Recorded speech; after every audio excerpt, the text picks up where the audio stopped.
Hello everyone, আসসালামু আলাইকুম। Welcome my two ইমা বিউটি ফেস। আজকে আমি আপনাদেরকে বাদাম তেলে মাত্র 7 দিনে কিভাবে দবদবা ফর্সা হবেন সেই রেসিপিটি দিব। আর যারা আমার চ্যানেলটিকে সাবস্ক্রাইব করেননি অবশ্যই আমার চ্যানেলটিকে সাবস্ক্রাইব করে দিবেন আর পাশে থাকা বেল আইকনটি অবশ্যই বাজিয়ে দিবেন।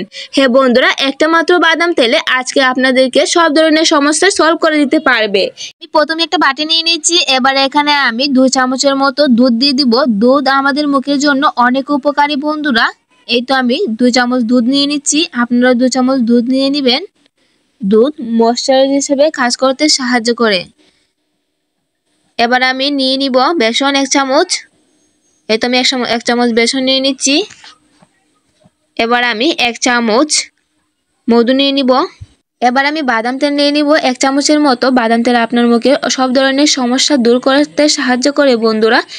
এই তো আমি 1 চামচের মতো নিয়ে নিচ্ছি বাদাম তেল। এবার আমি 1 চামচের মতো লেবুর রস নিয়ে নিব। এই তো আমি লেবুর রস নিয়ে নিয়েছি।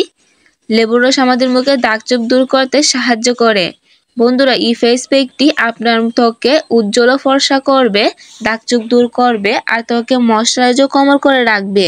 এটা সপ্তাহে 2 থেকে 3 বার লাগাবেন। এর রেজাল্ট আপনারা নিজেই দেখবেন বন্ধুরা।